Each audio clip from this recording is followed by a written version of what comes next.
Muy buenas tardes al público local y muy buenas noches a quienes nos acompañan desde Aguascalientes, Mérida, Sinaloa, Chihuahua, Puebla, Ciudad de México, entre otros. Soy el arquitecto Noé Villa, coordinador de jóvenes del Colegio de Arquitectos de Mexicali, JOVARC MXL, un grupo de jóvenes que buscan mejorar la calidad urbana de nuestra ciudad, así como realizar actividades en pro de nuestro crecimiento como profesionistas. El día de hoy, y como parte de las actividades que estamos organizando, continuamos con nuestro ciclo de charlas ArcTags 2020, cuya intención es dar a conocer la labor profesional de arquitectos locales, nacionales e internacionales a los jóvenes arquitectos, con la finalidad de adquirir mayores conocimientos a través de su experiencia y continuar actualizándonos, sobre todo en estos tiempos tan difíciles. Hoy contamos con la participación de Jessica Sevilla. Es arquitecta por la Universidad Autónoma de Baja California, con maestría en estudios de diseño en Harvard GSD. Ha gestionado y colaborado en proyectos artísticos y educativos relacionados a la apropiación del espacio público. En el periodo 2017-2018 obtuvo una beca FONCA Jóvenes Creadores, donde abordó la observación de la ciudad y un apoyo del programa del estímulo a la creación y desarrollo artístico PECDA de Baja California en 2016, que utilizó para una serie de intervenciones en edificios abandonados. Actualmente busca involucrar a distintas comunidades de aprendizaje en diálogos, eventos y ejercicios para pensar el vínculo entre el afecto y los espacios, la memoria y la experiencia en lugares determinados. Los dejamos con nuestra invitada del día de hoy, quien fue profesora de algunos de los que estamos presentes. Bienvenida. Gracias, Noé. Hola a todos, buenas tardes, noches, dependiendo de dónde estén. Primero agradezco a Noé y a los compañeros de jóvenes JOVARC por la invitación. Me pusieron una chamba a pensar en la carrera en estos tiempos tan difíciles, ¿no?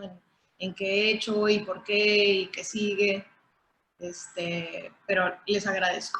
Y pensando pues que el público es de jóvenes, pues me remonto a platicarles de los ejercicios que he hecho cuando empecé la carrera.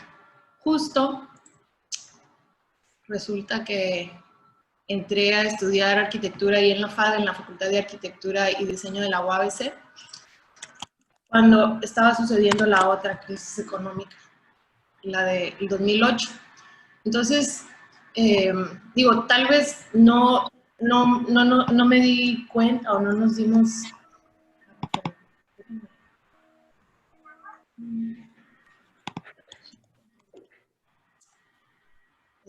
no nos dimos cuenta, o yo no me di cuenta de qué estaba pasando en ese entonces, ni qué implicaciones iba a tener.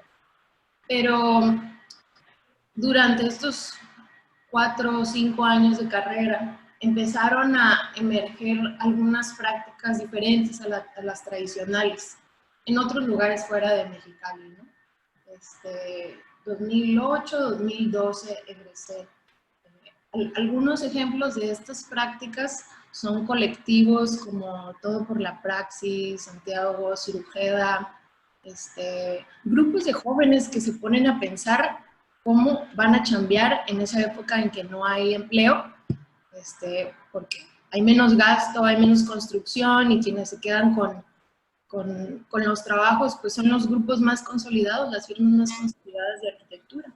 Entonces empiezan a hacer estas prácticas que piensan en el bien común, en la recuperación de espacios públicos, en el trabajo de organización y de participación.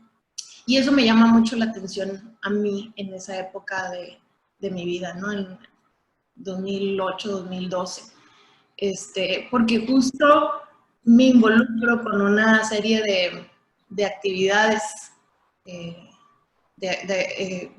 eventos de arte público que suceden en espacios públicos medio abandonados de la ciudad de Mexicali, en el centro histórico. Y en esa época también estoy llevando las clases de urbanismo y diseño urbano, como al final de la carrera. Entonces empiezo a atar cabos o a hacer conexiones entre una cosa y la otra. Y me llama mucho la atención lo que generan estos eventos, ¿no? los encuentros o las imágenes de un centro histórico que generalmente está abandonado, y durante esos fines de semana estaba lleno de gente, estaba iluminado, y lo curioso es que las gestiones de estos proyectos pues venían de artistas. Festival de Arte en la Calle lo organizaba una bailarina, Daniela Muñoz, y con un colectivo de personas creativas de diferentes disciplinas, ¿no? De hecho, ahí, en esas épocas, es donde comienzo a conocer a quienes van a seguir siendo colaboradores hasta la fecha, ¿no? Héctor Ruiz, Chao Chato. Por ahí andaba Denaí Valdés, a quien mencionaré después, pero todavía no nos conocíamos.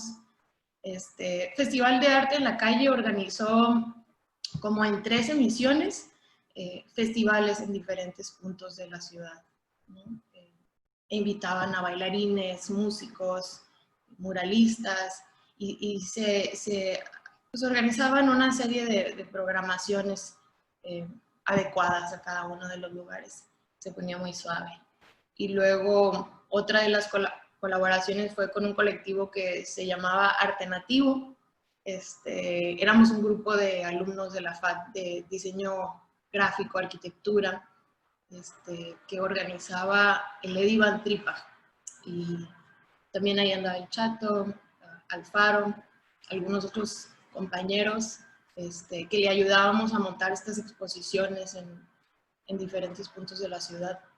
Entonces me gustaba mucho lo que sucedía con esos proyectos, y por ahí sentí que por ahí debía ir mi carrera más que por la práctica tradicional de la arquitectura en Mexicali, ¿no?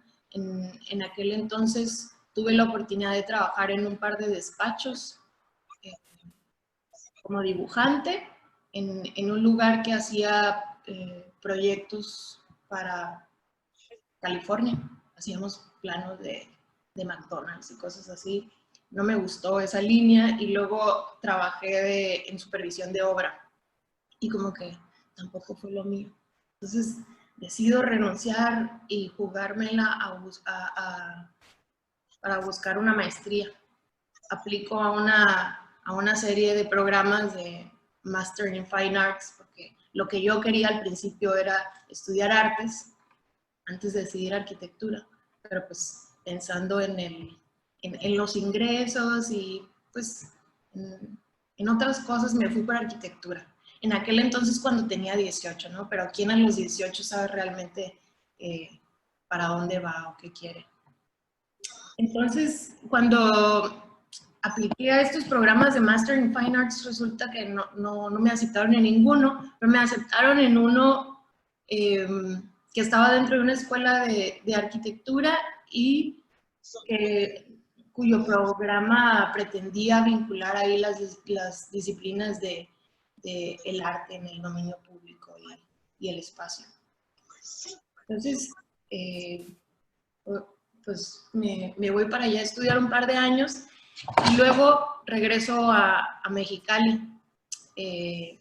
No sin antes ahí intentar buscar un par de trabajos en Estados Unidos. Apliqué como a dos opciones, no resultaron, ni en el Inter que andaba buscando y pensando qué hacer. Conozco a 2 grandes amigos y colaboradores que se ven aquí en la imagen, el arquitecto Minoru Quillota y Denaí Valdés. En ese entonces, ¿qué sería? Como 2015, Mino estaba terminando su maestría. Y su proyecto de maestría tenía que ver con el centro histórico, una propuesta de recuperación del centro histórico que involucrara los aspectos sociales y de sostenibilidad. Y en uno de los ejercicios que estaba haciendo para su maestría, nos invita a un grupo de personas interesadas en el tema.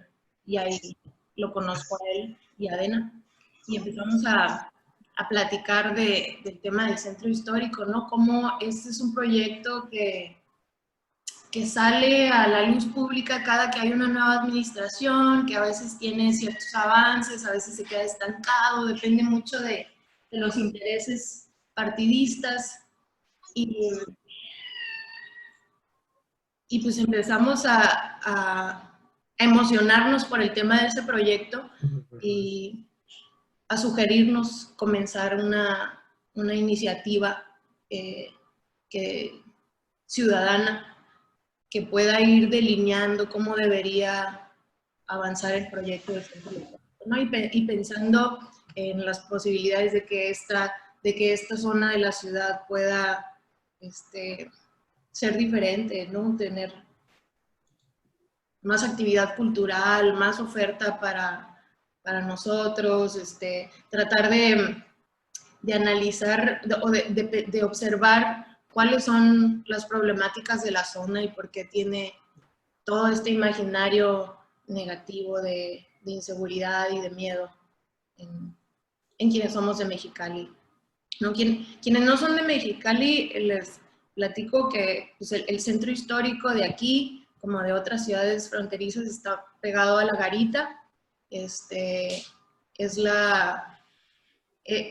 una zona de la ciudad que está en mayor o menor medida desocupada, o se ha ido desocupando desde que los centros de trabajo y comercio se fueron mudando a otras partes de la ciudad, ¿no? Y porque está en la Garita, ¿qué le dices? También tiene una gran población de deportados y población sin hogar. Entonces, hay una serie de complejidades ahí en la zona que comenzamos a platicar, y a raíz de esos diálogos decidimos hacer una organización de la sociedad civil, una OSC o asociación civil llamada Algo por el Centro. Y fue un proyecto que estuvo activo como tal, yo creo unos 2 años y medio, 3, muy bonito de amigos. Es un mensajito que le dejó Dena a Mino en la playa, un lugar que rentamos cuando comenzamos este proyecto, y como para enseñarles, ¿no? Y enseñarles cómo la relación de amigos tuvo mucho que ver en que el proyecto fuera avanzando de manera bien divertida, bien amena. Pues, es un proyecto al que yo creo todos le tenemos mucho cariño y que es parte de mi trabajo, pero que no nos pagó ni un peso, ¿no? Este proyecto lo hicimos de pura vocación y amor a la ciudad, tal vez. Sí esperábamos que pudiera ser redituable, pero por ahí no nos movimos de la manera estratégica para lograr que generara salarios. Algunos de los eventos que hicimos están aquí en fotografías, un par de pósters. Generalmente lo que más organizábamos eran caminatas. El grupo estaba conformado como por alrededor de 14 miembros de diferentes disciplinas, chefs, diseñadores industriales, Cari Luis de Pitaya, Denaí, Mino, Nico Ruiz, que es cineasta, fotógrafa, artista visual. Y entonces todos le íbamos sumando actividades, ¿no? Desde la gestión que nos interesara a cada quien. Comenzamos con un par de talleres de fotografía que organizó Nico, pues, invitó a un par de fotógrafos y se organizaron talleres para recorrer el centro e ir haciendo ejercicios de observación, ¿no? Registros de tipografías, pues de diferentes temas que luego terminaban en exposiciones o proyecciones sobre los edificios del centro. De Caite Cadáver fue una caminata que se organizó 2 veces al Panteón, el Panteón Fundadores, que está en la zona centro. También colaboramos con Héctor Ruiz, Chao Chato, a quien mencioné antes, del Festival de Arte en la Calle. Súper buen ilustrador, docente bien apasionado, que tiene a la fecha un proyecto que se llama, ¿cómo se llama? Taller de dibujo contextual. Entonces, este proyecto consiste en hacer caminatas, invitar a todo tipo de público a dibujar la ciudad. Entonces, organizamos con él una serie de caminatas temáticas por los parques, por los cines, por diferentes edificios, y aquí una imagen bien bonita de una niña dibujante que nos acompañó a cada una de las sesiones. Luego, bueno, organizamos un par de eventos en el Parque del Mariachi, medio controversiales en su momento por lo conflictivo de ese espacio, ¿no? Que no voy a entrar en eso porque esa es una plática muy larga, pero en otra ocasión con mucho gusto. Y bueno, finalmente hicimos una convocatoria de video sobre historias en el centro de Mexicali. Fue el último proyecto que hicimos con el grupo de Algo por el Centro.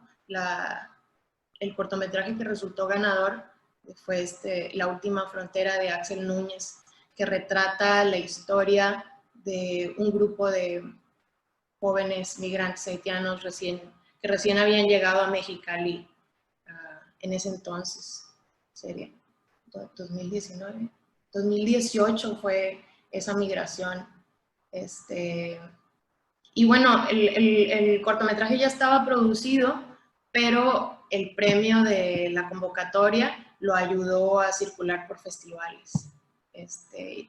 Y bueno, esto para comentar que uno de los temas o de las conversaciones que se abrieron con este proyecto fue precisamente el de la migración, el tema de la xenofobia, que a veces se hace muy obvia en Mexicali cuando suceden estos grandes movimientos migratorios o movimientos masivos.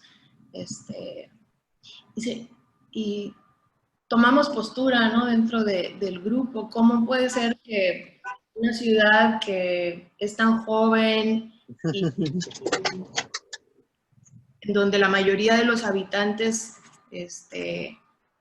tenemos abuelos que recién migraron hace 2 generaciones, cómo es que somos de repente tan xenófobos, ¿no? Como que no miramos a la historia de la misma ciudad y por ahí, bueno, ese tema me va resultando bien interesante a mí y a nosotros, ¿no? Y entonces el ejercicio de hacer algo por el centro, creo que se convierte en un ejercicio de hacer diálogo público, diálogo sobre lo común. No nada más del espacio físico del centro, sino de todos los temas que acontecen en él, ¿no? Y bueno, a la par, más o menos por esa época, descubro las becas de la Secretaría de Cultura de México, el FONCA, el PECDA, estos apoyos maravillosos para hacer proyectos de arte, ejercicios de juego, de lo que a uno le motiva, le llama la atención. Y aplico con este proyecto para hacer una serie de intervenciones en edificios abandonados del centro histórico. Buscando, no sé qué buscaba en primera instancia, ¿no? Pero conforme fui avanzando en el proyecto, desarrollé estas 3 intervenciones bien sencillas que pretendían también detonar diálogos, tal vez más específicos, sobre pues estos lugares que están taponeados y cuyos interiores no conocemos. Aquí hice 3 intervenciones en estos 3 edificios, que son el Cine Reforma, que está justo enfrente de la oficina de la playa que rentamos para algo por el centro.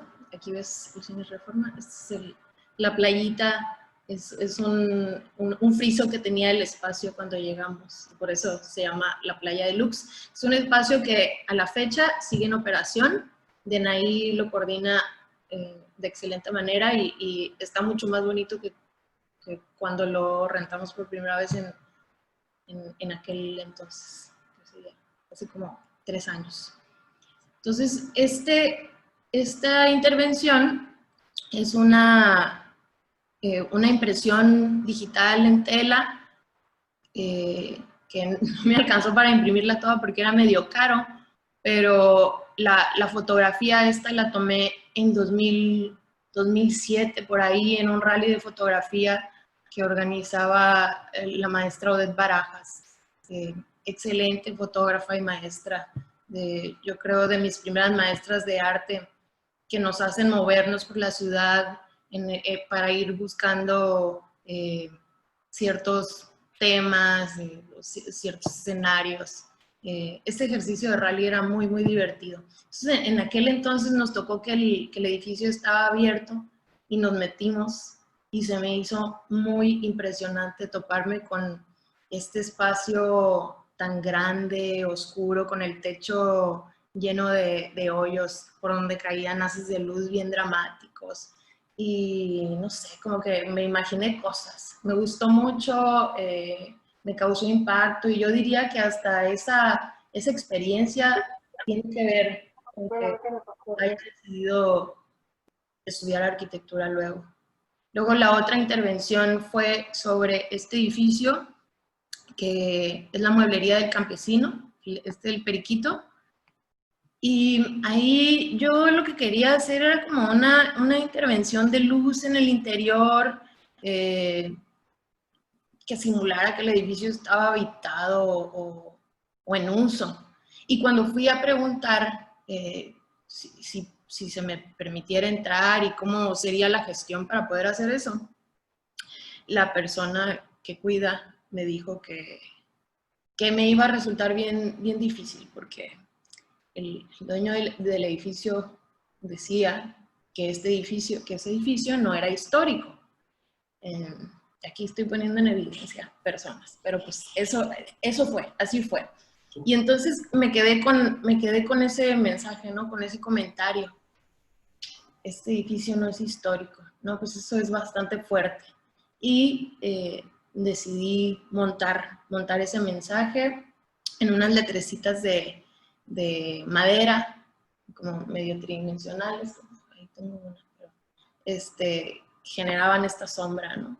Y cuando lo estaba montando, me acuerdo que se acerca una señora en un pick-up y se detiene, como para cuestionarme por qué estaba poniendo yo ese mensaje. ¿Cómo que ese edificio no es histórico? Sí es histórico y te voy a decir por qué, Y es más, te voy a traer a mi esposo que trabaja aquí en la florería para que te explique. Y se trajo al esposo. Y fue bien ameno eso, ¿no? Como, bueno, un mensajito o estas intervenciones generan diálogos interesantes. Y tuve la oportunidad de que en ese momento pasó la señora y pudimos platicar, pero pues tal vez en los momentos en que ya no estaba y duraron esas letras ahí puestas, varias personas que pasaron por ahí se hicieron la misma pregunta. Entonces, con eso basta. Esa era tal vez la intención del proyecto. O sea, que podría complementarse para que ese diálogo quedara registrado. Bueno, no sé, ahí empecé a pensar un poquito más en la parte del registro y el diálogo y como en darle importancia a esa parte del proceso en los proyectos. El otro fue en un edificio que es el Hotel Quino, que está al lado de están todos por ahí en la misma esquinita, en la calle de México. Y este era un túnel de metal con elásticos negros. Aquí en la foto se ve el proceso de montaje de los elásticos, con engrapados. Muy sencillos, relativamente baratos, pero pues probablemente no los hubiera podido hacer sin ese apoyo de PECDA, ¿no? Aunque de repente sí empleo mis ahorros en hacer este tipo de juegos y de ejercicios.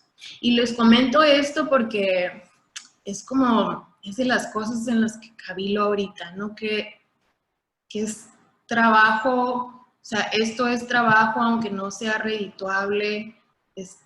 No sé, es interesante cómo en las cosas que me interesan y que creo que van formando mi cuerpo de trabajo, hay proyectos que no son pagados y algunos otros que sí logré hacer dentro de instituciones o con salario. Este es un proyecto que me gusta muchísimo, que hice en el IC Museo. Resulta que cuando no funciona eso de generar ingresos con la asociación civil, yo tengo que salir a buscar un empleo que me pague porque tengo mi deuda de la maestría, ¿no?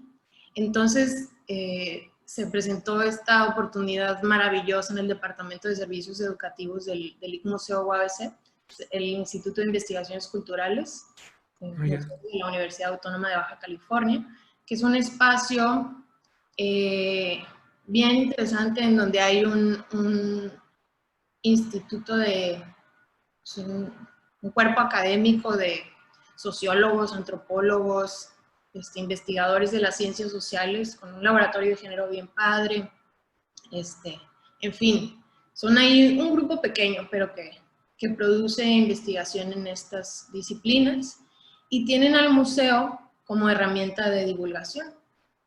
Este museo tiene 3 salas que cuentan la historia de Baja California y el énfasis es en antropología, la historia de los humanos en Baja California. Y pues, la chamba de servicios educativos es hacer la vinculación entre los públicos y la producción del instituto y el museo. Entonces es una tarea interesante y de mucho juego, porque la mayoría del público es infantil y ese es un reto bien interesante, ¿no? Cómo platicar la historia de modo que no sea aburrida como solemos considerarla en la primaria, y qué herramientas podemos utilizar para llegar a eso. Entonces, en este proyecto se nos ocurrió al equipo de servicios educativos y a mí, conformado por Marcos Jaramillo y Brenda Méndez, invitar a estas 2 artistas, Carlita Michelle Canet, que es escritora, y Betsy Amparán, que es ilustradora, a hacer un taller con niños y niñas de escritura e ilustración, en donde produjeran sus propias ficciones a partir de los objetos y las historias del museo. Entonces lanzamos la convocatoria y resulta que llegaron puras niñas, un grupo de niñas de 9 años, 9, 10 años, todas, y eso le dio un giro interesante al ejercicio también, por las decisiones de las temáticas de los cuentos y demás detalles, ¿no? Como en el museo hay una historia de la mujer de Hatay, que es un cráneo que se encontró cerca de Ensenada, al sur de Ensenada, de un cráneo de mujer que tiene un crecimiento en el oído de un cartílago que le crece generalmente a los buzos. Y entonces los grupos de humanos que vivían al sur de Ensenada solían pescar abulón. Y lo que este cráneo indica es que tanto mujeres como hombres se dedicaban al mismo tipo de trabajo en los grupos de humanos. Y a las niñas les llamó la atención esa historia y al final del taller piden hacer su foto grupal de escritoras al lado de la mujer de Hatay. Eso se me hizo muy bonito. Y bueno, que además el ejercicio demuestra historias de niñas bien curiosas que quieren ser paleontólogas, que se reinventan la historia de Baja California, o se inventan historias del futuro. Y eso fue muy, muy rico. Entonces aquí estamos haciendo el recorrido por el museo. Yo les iba contando las 3 salas, bastante largo, pero las curiosas lo aguantaron. Y luego aquí Carlita les explica la estructura del cuento, les da las herramientas de literatura, ¿no? Ella es maestra de literatura. Y acá Betsy les va enseñando cómo armar sus personajes y cómo representar los escenarios y todo el apoyo técnico que ellas requieran para inventar sus historias. Y al final, pues, salen estas 6 historias muy bonitas sobre la imaginación debe ser. La máquina del pasado es de una máquina que lleva al personaje principal a vivir con los Jucapá en las faldas en el delta del Colorado. En el terremoto fundador, Greta se imagina que Mexicali vuelve a fundarse después de un gran terremoto, ¿no? Le toca vivir este terremoto y todo se desmorona, pero ella sobrevive, entonces comienza y rediseña la ciudad después de este terremoto. Entonces, ese ejercicio me dejó un ganchito que luego se uniría, yo creo, con otros proyectos que desarrollé y que quiero seguir implementando con este público, ¿no? Con esta comunidad de aprendizaje de infancias. Al final el libro se publicó y se presentó en la FIL UABC. Las niñas firmaron autógrafos y todo. Este es otro proyecto que hice en colaboración con Minoru, en un espacio experimental de intervención de sitio específico que tiene Adrián Pereda en el Tianguis del Caballito. El Tianguis del Caballito es un espacio cerrado de tianguis en donde venden mayormente ropa china, zapatos, hay peluquerías, comida, algunos locales de cosas usadas, viniles.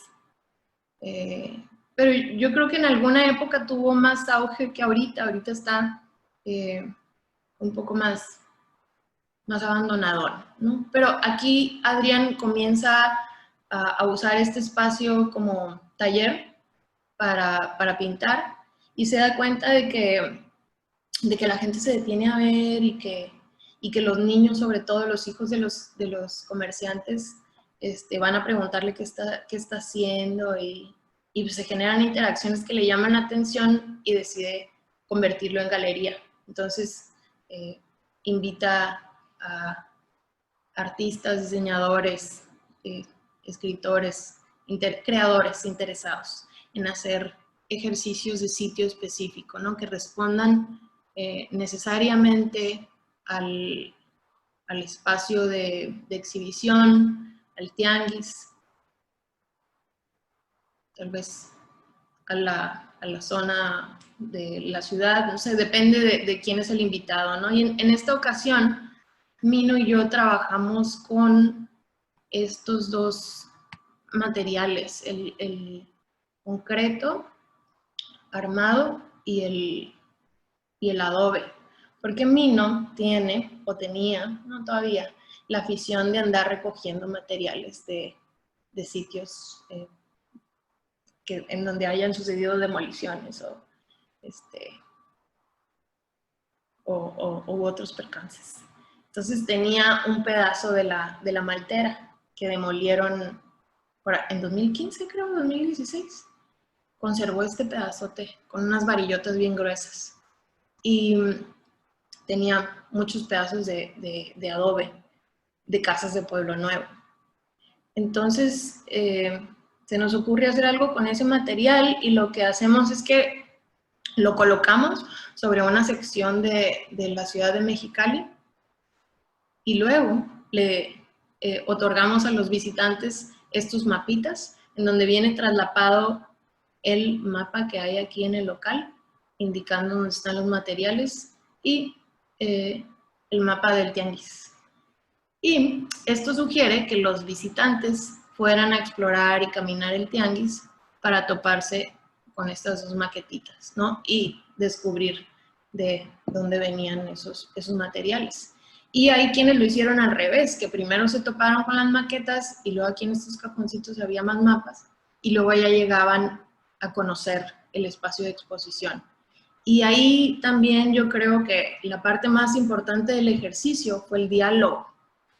Llegaron sobre todo personas después de ver la casita de adobe, o esta simulación, representación de la casita de adobe, a contarnos sus memorias de las casas de adobe, cómo ayudaron a los abuelos a pisar el adobe descalzos, cómo olían las casas de adobe, por qué ya no las conservaron. Eso salió en una conversación, como el adobe está asociado a cierta clase social y cuando la familia hizo movilidad, ya no querían casa de adobe, querían casa de material. Entonces, bueno, así tuvimos varias conversaciones muy interesantes con el público, ¿no? Entonces, de nuevo, esa parte de la conversación es tan importante como lo otro, ¿no? Como lo físico.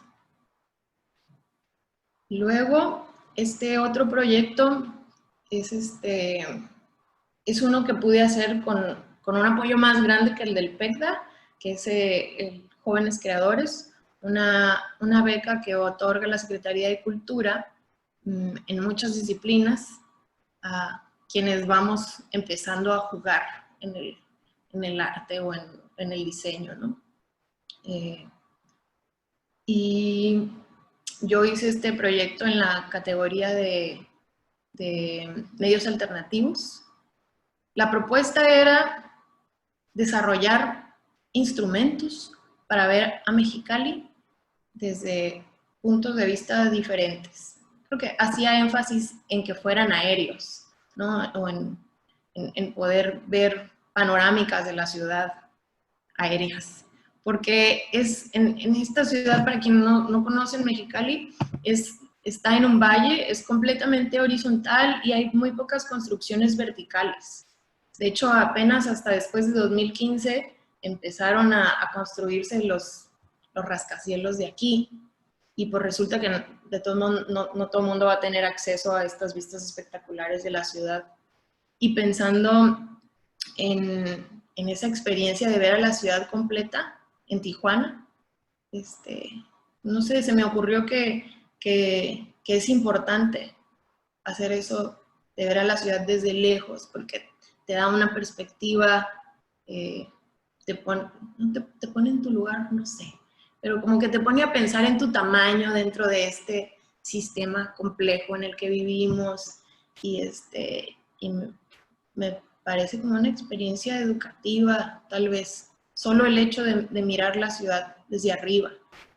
Y pues la escasez de sitios para hacer eso aquí en Mexicali me hace pensar qué tipo de instrumentos se podrían diseñar para tener esta experiencia.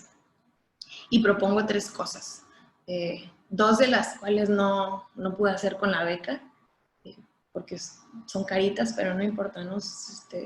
Tal vez luego, pues son especulaciones. Una de ellas era ponerle un material reflejante a uno de los grandes tanques de agua que tenemos en la ciudad, para que cuando la gente viera desde abajo pudiera ver reflejado la imagen de la ciudad. La otra era construir un, ¿cómo fue la palabra? Un ¿cómo se llama? Un periscopio, que es un sistema de 2 espejos en 45 grados en una torre por donde entra la imagen al espejo de arriba, rebota en el espejo de abajo y en el espejo de abajo lo puede ver quien esté allá abajo, ¿no? La idea es que midiera como 9, 11 metros y lo proponía en un espacio cultural que se llama La Joyita, que está justo al lado de la frontera, en el barrio Pueblo Nuevo. Y bueno, el que sí me alcanzó el dinero para ejecutar fue esta cámara oscura en el Museo Sol del Niño.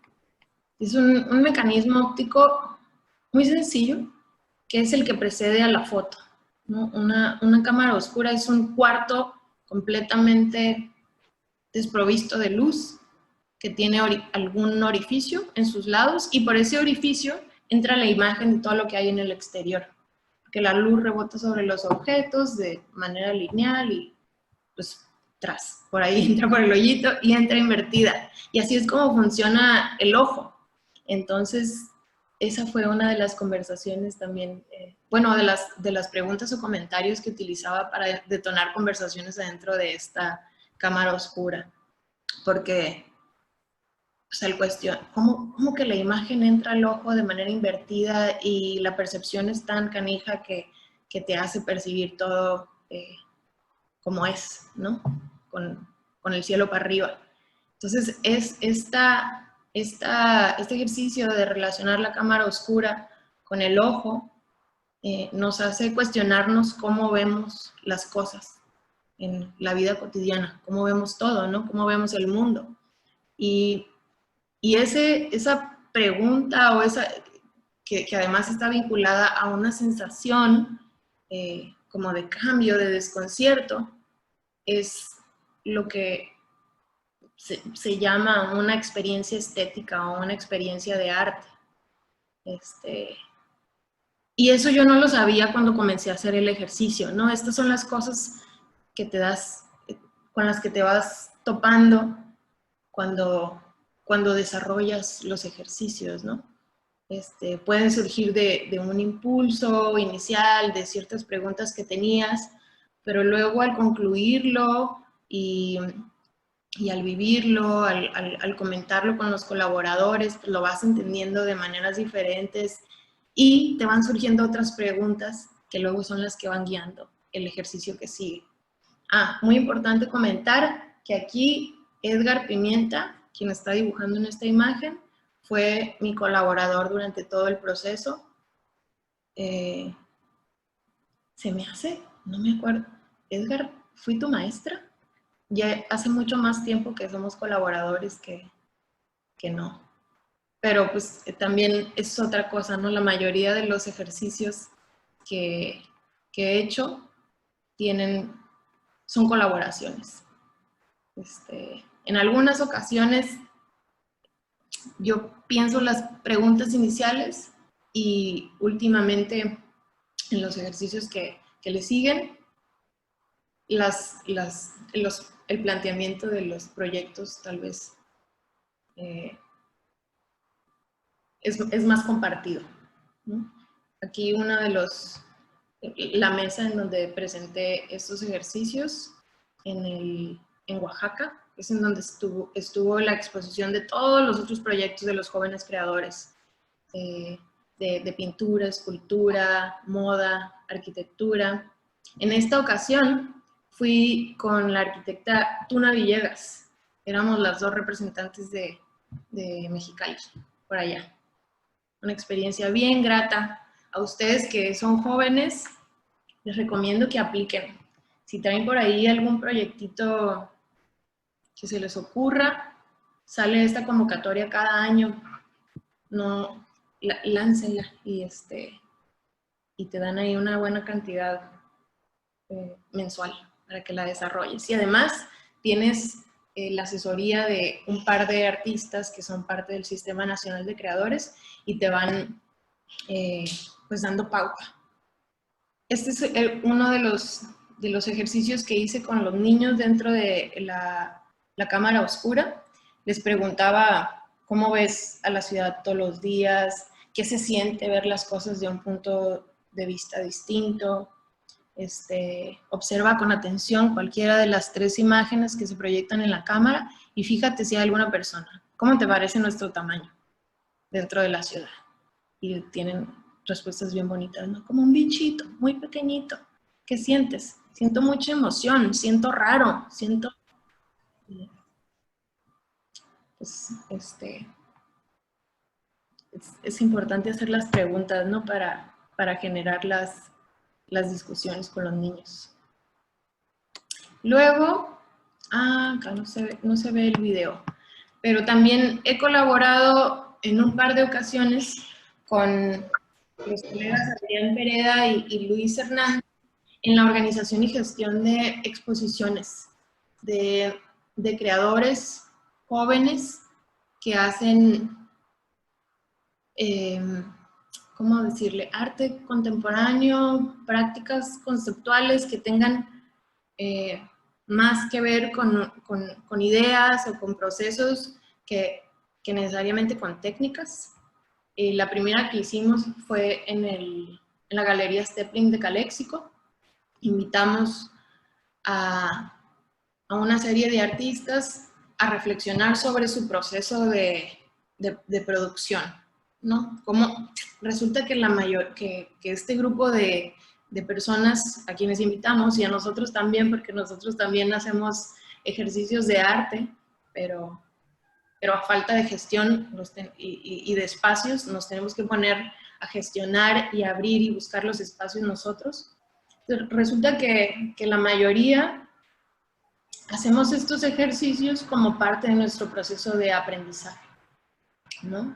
O de reflexión sobre el mundo, sobre las cosas. Entonces, por eso le llamamos Modes of Pondering. En esa exposición luego nos dimos cuenta de que muchos de los proyectos reflexionaban sobre el espacio, sobre nuestro lugar de habitar, ¿no? Sobre la circulación en la ciudad, o tomábamos de referencia, o sea, 2 de los ejercicios eran en el centro histórico, incluyendo el mío.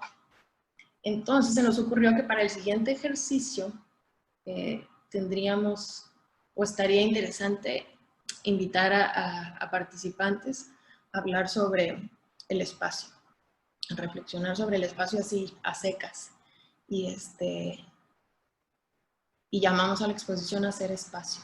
Porque también tenía algo que ver con ir abriendo espacio, haciendo espacio para este tipo de prácticas, o para reclamar los espacios de exposición que a veces no son tan abiertos para estudiantes o jóvenes artistas. No es fácil trabajar con las instituciones como gestores independientes.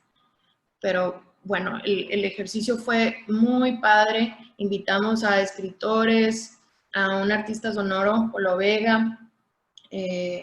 Aquí en esta imagen donde se ve la lámina, podemos ver una de las instalaciones colectivas que hizo el profe Painberg, el actual subdirector de la Facultad de Arquitectura y Diseño, que hizo este ejercicio en colaboración con Alejandro Zacarías y Tomás Van Dalteimer.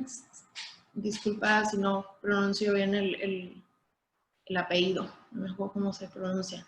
Pero fue un ejercicio que hicieron en un tianguis recién demolido, Tianguis Independencia. Entonces fueron ahí al sitio y creo que hicieron una carne asada y platicaron con los transeúntes y hicieron un registro del lugar y de historias orales, ¿no? De los recuerdos y experiencias sobre ese lugar que ya no estaba. Luego por acá tenemos la imagen en la pantalla de Antonio León y un video que hizo con Hugo Fermé sobre un poema del Río Nuevo. En la parte de arriba se ve el proyecto de Elma Correa, que hizo en colaboración con Carlita Canet, que es la ilustradora, la escritora que les mostré en el proyecto de Bitácoras. Y es una colección de espacios de trabajo de mujeres, porque ella reflexiona en torno al ensayo de Virginia Woolf que se llama Una habitación propia. Ahí Virginia Woolf habla más o menos de la importancia que tiene tener un espacio propio para la producción intelectual, para las mujeres que quieren escribir ficción, ¿no? ¿Qué tan importante es que una tenga el poder económico o el acceso a un espacio de trabajo para no tener interrupciones? Y entonces se pregunta si eso sigue siendo relevante y cómo es que le hacen las mujeres escritoras para tener un espacio propio.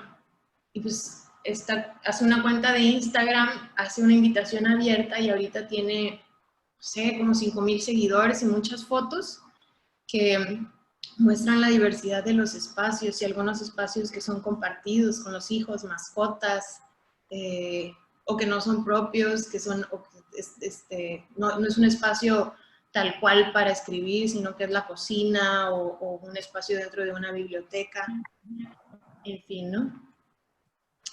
Y bueno, ya no sé cuánto tiempo llevo hablando. ¿Estamos bien? Finalmente, en el año pasado, me invitan a colaborar en desarrollo cultural en el Instituto Municipal de Arte y Cultura y dejo el trabajo del museo para incorporarme en el IMACUM el semestre pasado. Ahí tuve la oportunidad de conocer las diferentes casas de la cultura de Mexicali, las bibliotecas, toda la infraestructura cultural que tenemos en la ciudad, que yo no tenía idea que existía.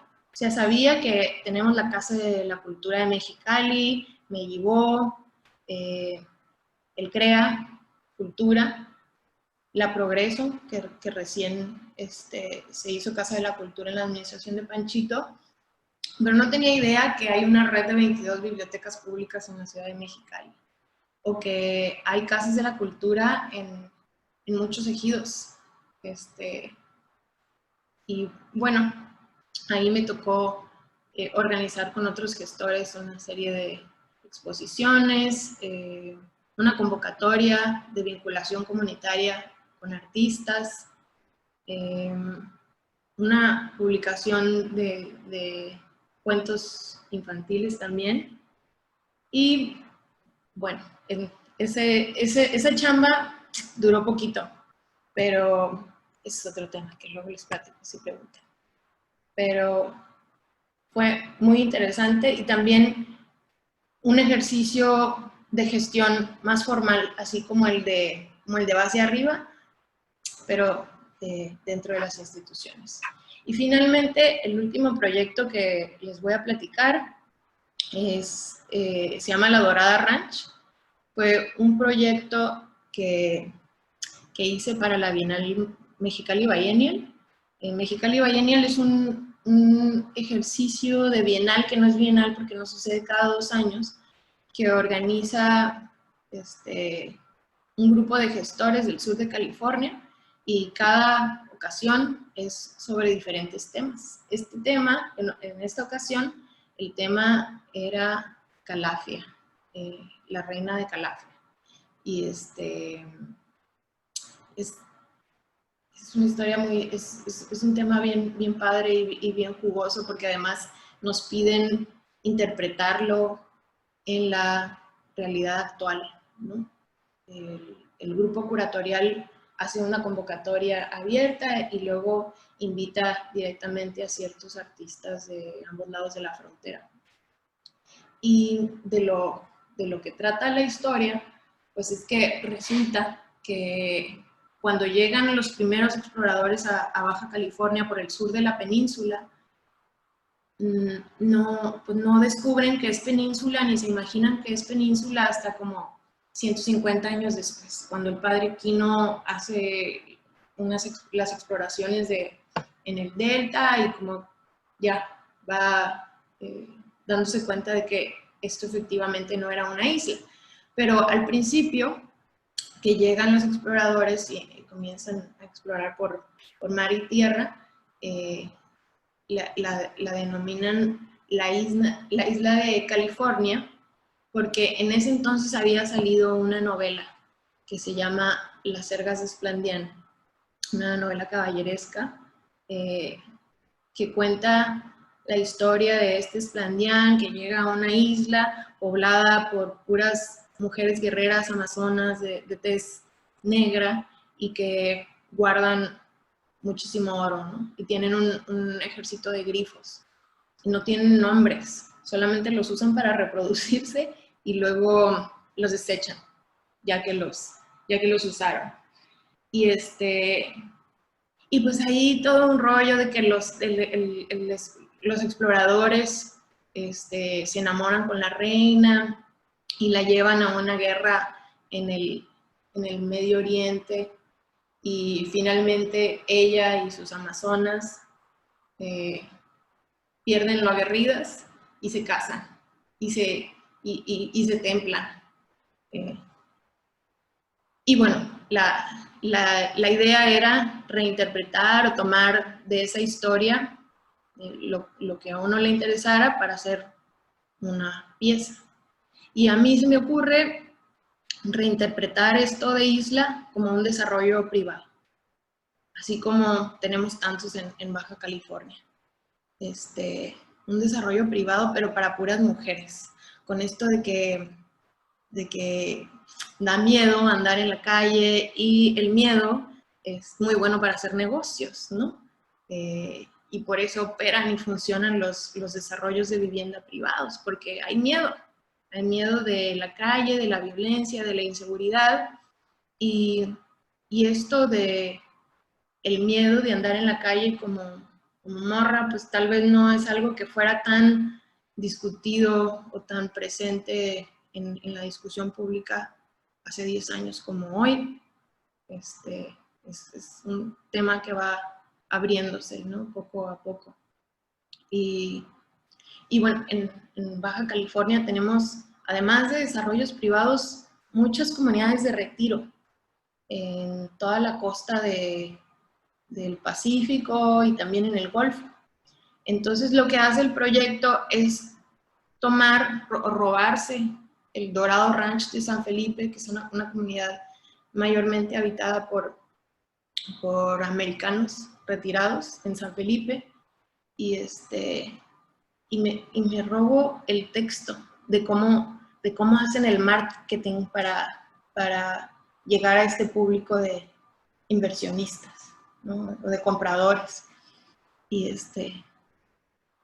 ese texto lo vamos modificando en una ficción nueva. Y ahí este ejercicio tiene un proceso bien interesante, bien divertido, porque invité a un grupo de personas a pensar en esa ficción, ¿no? En cómo iba a ser este desarrollo de vivienda para mujeres del futuro, y cómo iba a ser su forma y cómo iba a funcionar. Para esto, el lugar está situado en un poquito al sur del delta del Colorado, al sur de Algodones, aquí, en este pedacito de tierra, al sur de la Mesa de Andrade. Entonces, aquí está el principal canal alimentador del río Colorado. Y bueno, aquí tengo que mencionar y agradecer a Priscila Núñez, Alison López, Caro Díaz, la doctora Arely Veloz, que es la feminista que nos habló de ecofeminismos y nos compartió referencias para hacer el ejercicio, a Alejandro Peinbert, Beto Aranda, César Pérez, Hugo Sierra y Jorge Ramírez. Al proyecto me habían invitado el grupo de curadores, pero como que no traía mucha cabeza para desarrollarlo, para participar. Y luego Alison y Priscila, que eran mis alumnas en ese semestre, se me acercaron y me dijeron: oye, Jessica, ¿no traes algún proyecto que estés haciendo como para colaborar contigo, que necesitamos hacer prácticas? Y entonces conecté, porque también resulta que ellas venían de hacer su intercambio en la UNAM y de haber tomado una clase de espacio público y género. Entonces traían el tema y la inquietud y, y se me ocurrió, pues vamos a hacer este ejercicio juntas y así fue, ¿no? Nos empezamos a imaginar cómo debía ser la forma, qué tipo de amenidades iba a tener, cómo querríamos vivir nosotras en o nuestro cohorte generacional en un lugar de esos, ¿no? Entonces, aunque era distópico y como una crítica a los residenciales privados, como que de cierto modo nos lo estábamos diseñando a nosotras o a nuestro cohorte generacional. Y entonces, pues, el desarrollo tiene jardines canábicos y un chorro de placitas y andas en bici y tal, ¿no? Y jardines medicinales. Pero todo esto lo fuimos modificando sobre el texto real de El Dorado Ranch. Y pues tiene forma de vulva, o sea, fue muy, muy divertido desarrollarlo. Y finalmente se expuso en este museo en Pasadena, y acá en Mexicali montamos este espectacular en la zona dorada como un mes, por ahí enfrente de la Toyota, como anunciándose, ¿no? A 65 kilómetros por la carretera estatal 8, pronto. Aquí sí que no tuve manera de saber cómo habría reaccionado la gente, porque pues no me tocó tener el diálogo como aquel que tuve en el centro con la señora del pick-up. Pero pues igual fue un ejercicio bien divertido. Y pues finalmente ya culmino con esta foto dando un taller en la Feria del Libro, con el libro de Ciudades Invisibles de Italo Calvino, un taller que di a un par de secundarias, y con este libro que habla de las ciudades y el deseo y la memoria, hicimos ejercicios para interpretar gráficamente estos lugares y esos textos detonan también unas conversaciones bonitas, interesantes, muy ricas con los estudiantes participantes. Y a lo que voy es que es por aquí va la cosa y por donde lo que me interesa, por donde siento que va mi práctica, que tiene que ver con el espacio y hacer sentido de habitar, pero no necesariamente desde la práctica de diseñar el espacio, ¿no? No es una práctica tradicional de arquitectura.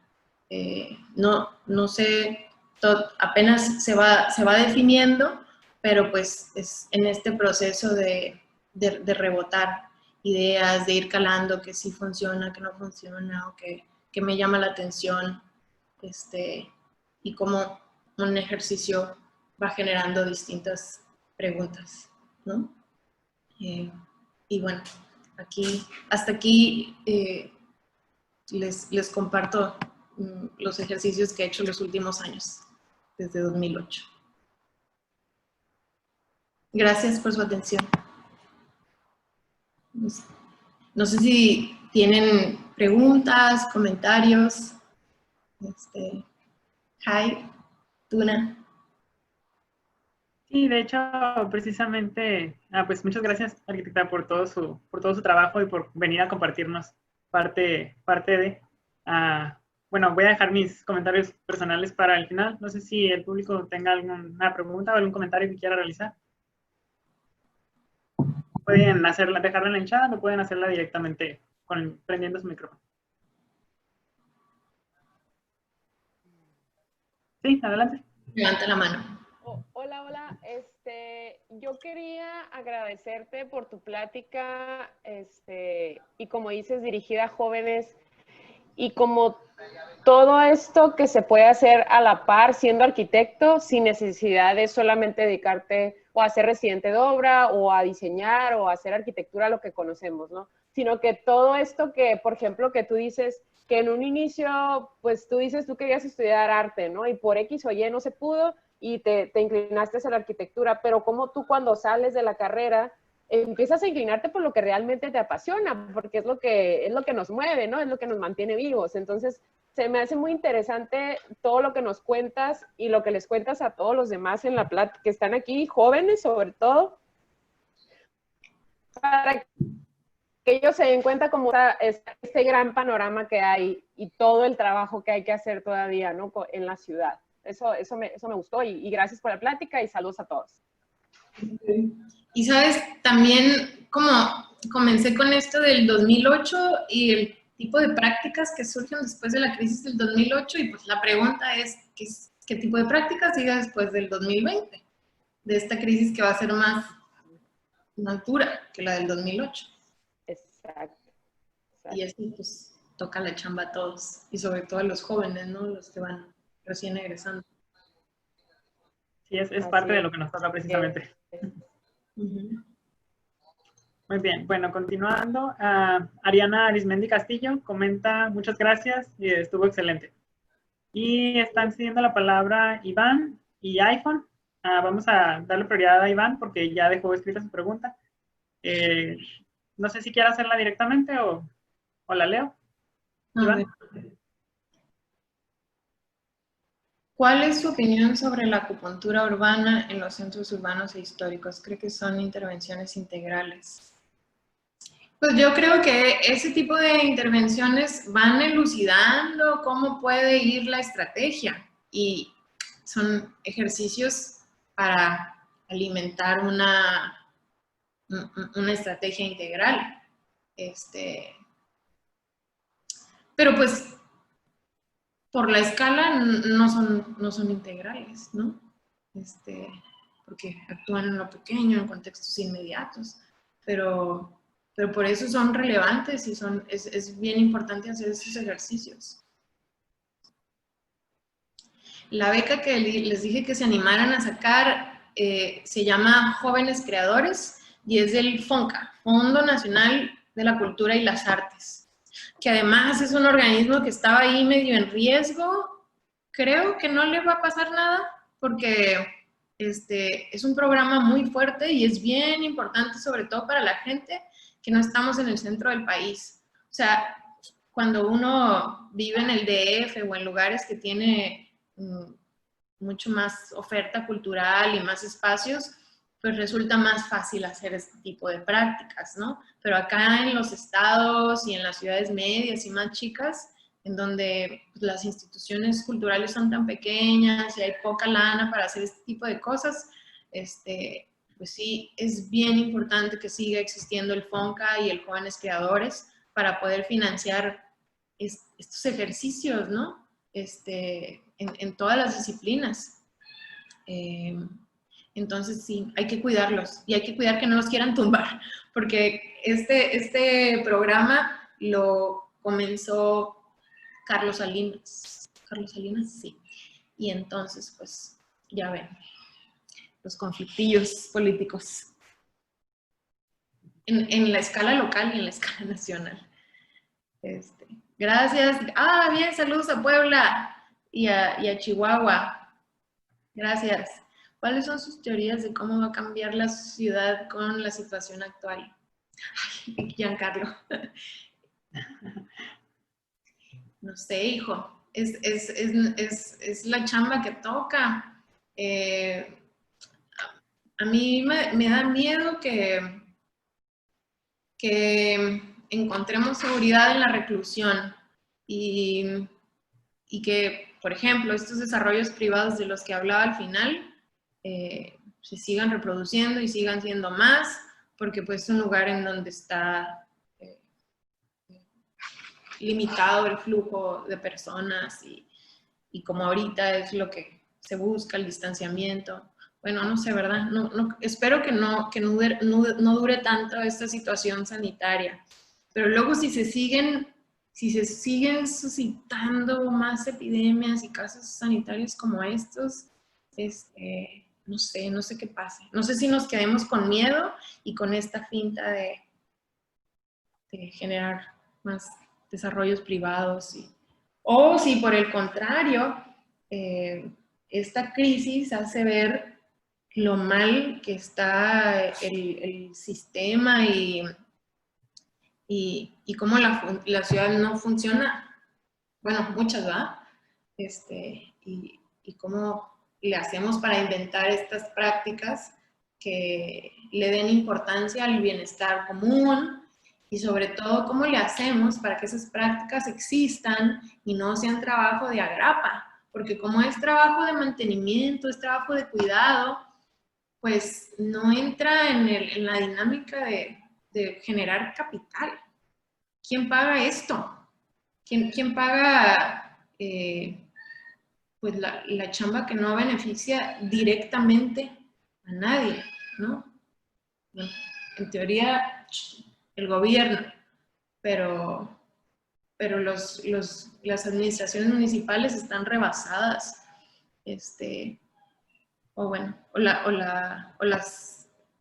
la lana se va para pagar nóminas y no alcanza para los proyectos de obra y los proyectos de ciudad.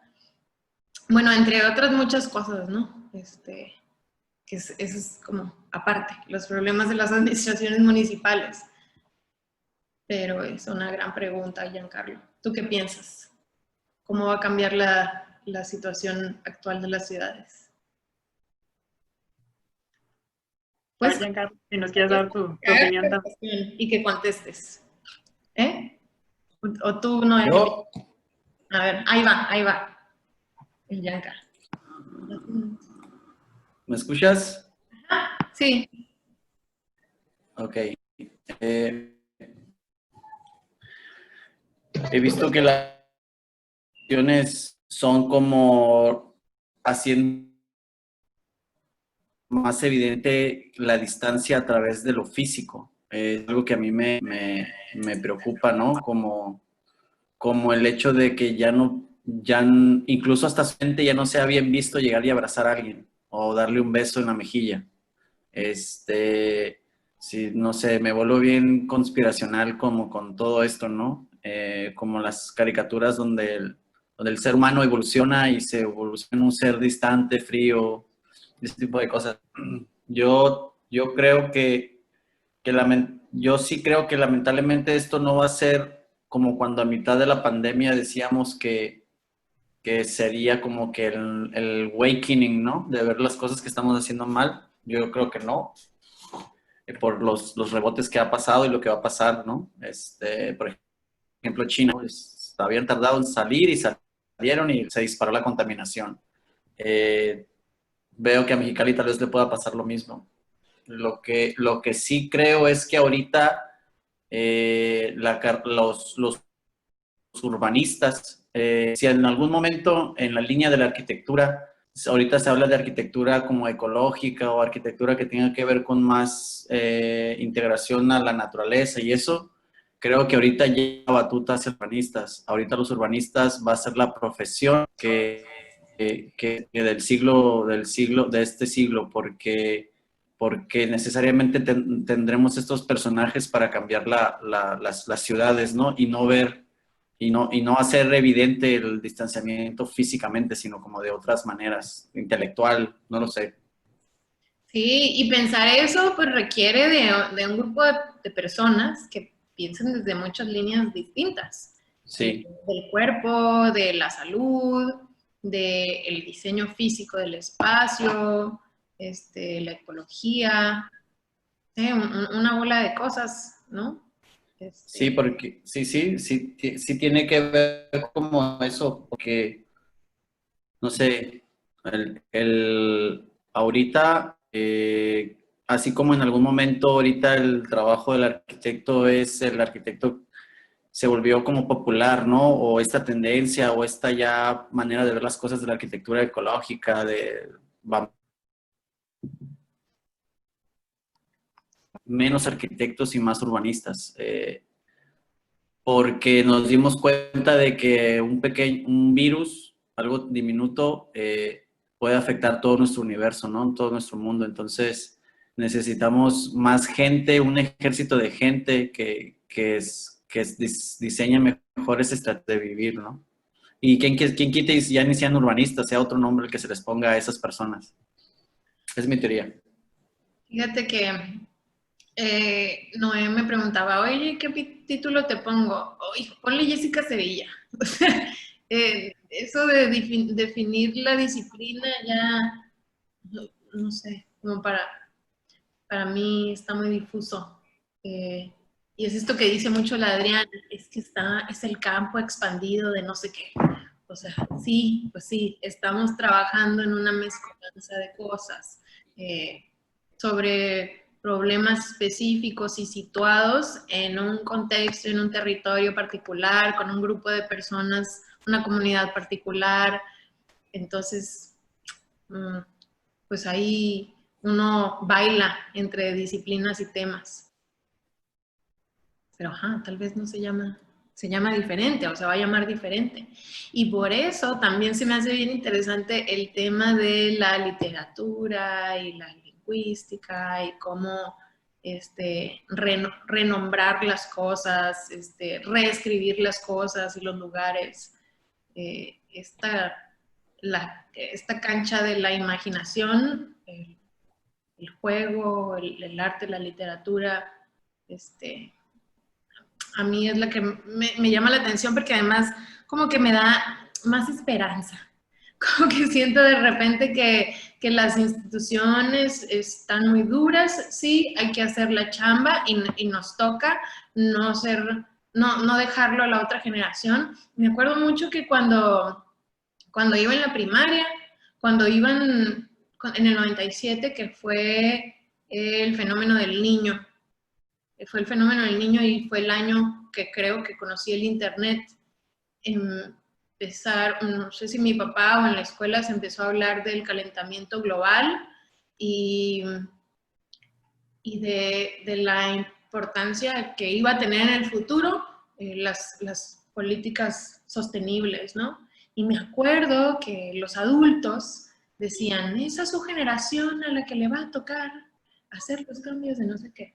Y ahora que somos unos millennials adultos y que nos tocó todo ese cambio en nuestra adolescencia, pues no podemos hacer lo mismo con la generación Z. O sea, toca sí meterse a las instituciones y ver cómo ir tratando de cambiar cómo se hacen esas políticas públicas. Va a ser difícil y va a tomar su tiempo. Entonces, a mí yo encuentro como mucha esperanza en trabajar con los... Zoom. ¿Qué pasa si... Melanie, dilo. Así es. ¿Tú qué piensas?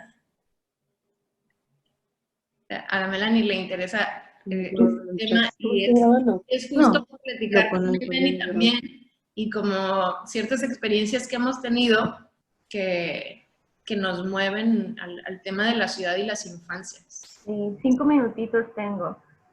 Eso, o sea, como tú hablas, creo que ahorita tenemos que quitarnos de lado ese egoísmo y en serio involucrarnos con las generaciones que siguen. Esto es generacional y es un legado lo que se deja para las generaciones futuras. O sea, es hablar de legado, qué vamos a hacer nosotros, porque lo que nosotros empecemos no lo vamos a terminar o muchas veces no vamos a ver los resultados que esperamos ver.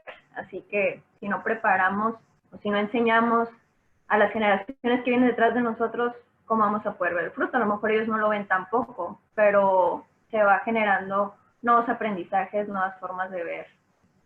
Ya. Muy importante involucrarnos con las siguientes generaciones, creo yo.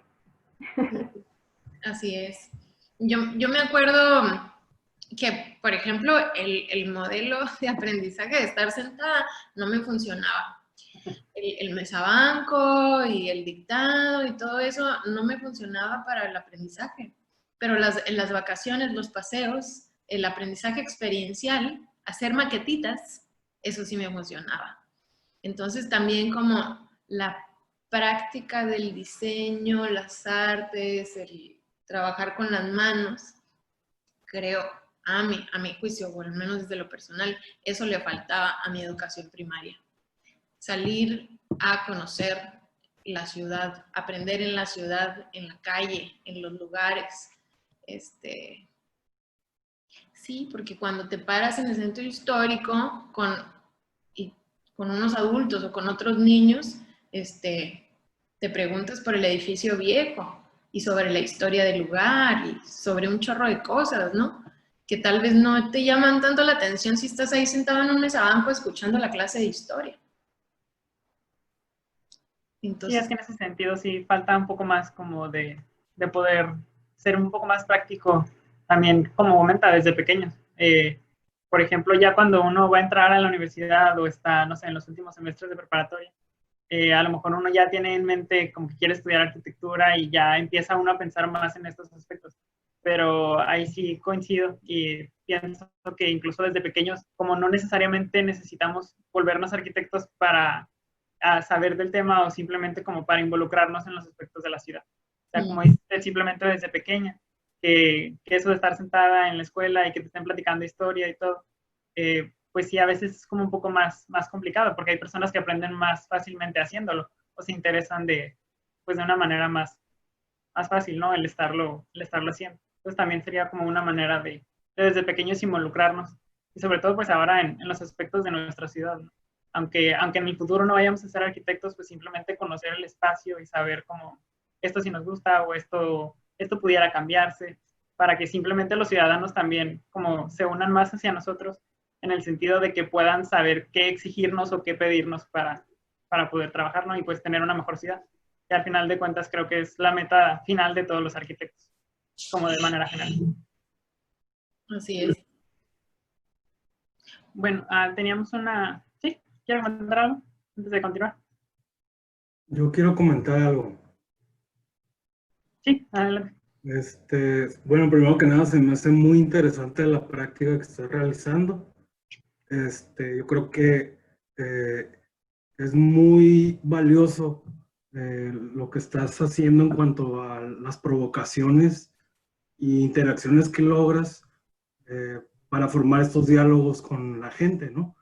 Gente que a lo mejor está más educada a veces que uno con ciertas experiencias, y yo creo que si se replicara esto por toda la ciudad, en muchas partes, pues creo que pasarían cosas extraordinarias, ¿no? Tanto aprendizaje, estimulaciones, y diálogo, ¿no? Y sobre todo para estos tiempos nuevos que vienen, pues para ver qué es lo que va a pasar, ¿no? Cómo vamos a interactuar, ¿no? Y excelente plática. Muchas gracias.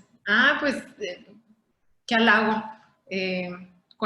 Si sirve de referencia o lo que sea, qué suave, qué halago. Y ojalá que pues así como yo tuve otras referencias en el 2018, pues que suave que los jóvenes puedan hacer cosas incluso más juguetonas y más locas, ¿no? Dentro de sus prácticas. Porque eso me intriga mucho. Saber, por ejemplo, qué va a desarrollar Melanie y Priscila y Allison y todas las estudiantes y los estudiantes que van saliendo ahorita, que recién van a egresar y que se enfrentan, pues nos enfrentamos a la misma problemática, pero la ven distinta necesariamente, porque crecieron con más acceso a la información que yo, por ejemplo, pues vienen de intereses y contextos distintos. Entonces, cada quien tendrá nuevas aportaciones y nuevas propuestas sobre cómo abordar todos estos temas, ¿sí? Y me dan muchas ganas de verlo. Ya quiero que pase. Sí, creo que somos muchos los que compartimos esa emoción y esas ganas de... tenemos a alguien que se llama iPhone, no sé realmente quién sea, que estaba pidiendo la palabra. No sé si tenga algún comentario o alguna pregunta, o si siga por ahí. Sí, muchas gracias. Bueno, primeramente, mi nombre es Jenny y igual le agradezco por la plática, bastante interesante. Y bueno, primero una opinión, que es más que nada, si me lo permiten, de lo que estaban hablando. Mi pregunta también va relacionada con eso. Y creo que tiene más también que ver como el hecho de una conexión de ser humano a ser humano, que pues en una palabra se vendría resumiendo como en empatía, ¿no? Esta conexión como también espiritual en la cual como seres humanos conectamos e interactuamos de nuestra vida cotidiana, ¿no? Entonces, en base a esto, viene mi siguiente pregunta. Para ustedes en específico, para la arquitecta, perdón, Sevilla. Sí, en algún momento dudó de lo que estaba haciendo, o sea, porque sabemos nosotros que actualmente, o sea, esa mi generación de estudiantes a las que nos va a tocar como tal afrontarnos esta realidad con este gran cambio que está pasando actualmente, ¿no? Entonces, ¿de qué manera nos puede no tanto aconsejar, sino sugerir por el hecho de que sabemos lo que nos depara? Esta es nuestra realidad ahora. Y en dado caso, regresando a mi otra pregunta, ¿cómo usted, si en dado caso que haya dudado de lo que estaba haciendo, cómo fue que lo superó? Y más que nada, si fue así, obviamente la respuesta. Y si no fue así, en dado caso, ¿qué consejo nos daría para más que nada no desanimarnos en esos momentos y seguir pensando en nuestras ideas, seguir siendo creativos, seguir pensando en el futuro que nosotros queremos construir para una mejor sociedad? Entonces esa sería mi pregunta y mi opinión. Gracias por la pregunta y la opinión. Claro que lo dudé, siempre dudo todo, hasta después de terminarlo. O sea, hay ciertas cosas que me tardo en publicar porque luego no me gustan, pero pues es importante el arrojo, aventarse a hacerlo. Luego tal vez no te va a gustar algo del primer proyecto, pero construye sobre eso que aprendiste. Y la otra cosa es que a mí me sirve mucho trabajar en equipo y platicar con mis colegas, con mis amigos, y colaborar, porque dos, 3 o 5 cabezas son mejor que una, ¿no? Y cuando los proyectos surgen así a raíz de conversaciones, pues te da cierta seguridad y soporte. Y la otra es ver referencias, referencias de todos lados, de otras prácticas, de otros arquitectos, de artistas, de filosofía, no sé, de lecturas, de literatura, películas, te va animando. Pero yo creo que lo más importante es arrojarte a hacer el primer ejercicio que te motive. Pensarlo, rebotarlo con amigos y colegas, profes, compañeros. Y si no te termina convenciendo después de unos meses, no importa, hágalo de todos modos. Y luego ya te vas a dar cuenta. Digo, siempre y cuando no tenga implicaciones éticas negativas para una comunidad. pero yo creo que debes confiar un poquito en el instinto. Creo yo. Sí, principalmente. Claro. Muchas gracias. De nada, gracias a ti. Muy bien. Bueno, nada más antes de terminar, voy a leer los comentarios que le han dejado, arquitecto. Pues de parte del Colegio de Arquitectos de Parral, dice: felicidades, arquitecta, excelente charla, saludos desde Parral, Chihuahua. También Rocío comenta: perfecto, de verdad que tu trabajo vale la pena que se comparta, que sigan los éxitos, buenísima plática. Gracias. Anaí dice: excelente plática del trabajo que has realizado. Creo que todos tenemos una gran oportunidad de utilizar esta crisis para mejorar nuestra calle y colonia con proyectos personales y por parte del colegio. Saludos desde Playas de Rosarito. Anaí es la coordinadora de jóvenes del Colegio de Playas de Rosarito, precisamente. Saludos a Rosarito y a la costa de Tijuana. Bueno, no sé si alguien tenga un comentario final, sino para continuar con la última parte. ¿No? Bueno, por mi parte personal y por mi parte de la coordinación de jóvenes arquitectos del colegio, pues le agradezco su participación y realmente fue bastante nutritivo el poder tenerla aquí y el que nos compartiera sobre su experiencia profesional. La intención de estas pláticas que estamos realizando es precisamente eso, en parte que nos hable sobre su trabajo, pero sobre todo que podamos ver la visión que tiene sobre la labor profesional en la arquitectura y sobre los cambios que usted personalmente quiere hacer. Entonces esa es la intención, es exponer su trabajo y que nos pueda dar como un poco que nos pueda inyectar un poco de toda esa energía y de todas esas ganas que siempre ha tenido, que de hecho pues desde que estaba en la universidad pues me ha tocado como presenciar eso. Y eso es lo que siempre también ayuda mucho a que nosotros mismos como estudiantes o ya como profesionistas nos animemos a siempre querer hacer mejoras, el estar haciendo más actividades, el como decía hace rato, pues mejorar la calidad de nuestra ciudad. Gracias por la invitación y gracias por estar organizándose, hacer estas charlas y por meterse en el Colegio de Arquitectos, ustedes, Lucía, o sea, Abraham, todo este grupo de jóvenes. Es bien importante que lo hagan y yo sé que lo van a seguir haciendo mejor y más grande. Me gustan los arquitectos gestores. Felicidades y muchas gracias a ustedes. Ay, muchísimas gracias. Realmente hace que sienta que valga la pena por lo menos pues un poco de lo mucho que se puede hacer realmente. Muy bien. Y gracias a todos los que asistieron. Muy bien. Bueno, vamos a compartir un breve agradecimiento antes de terminar. Bueno, la Coordinación de Jóvenes Arquitectos de Mexicali, JOVARC MXL, agradece a Jessica Sevilla por su invaluable participación como conferencista en ArtTax 2020, una iniciativa de JOVARC MXL perteneciente al Colegio de Arquitectos de Mexicali AC.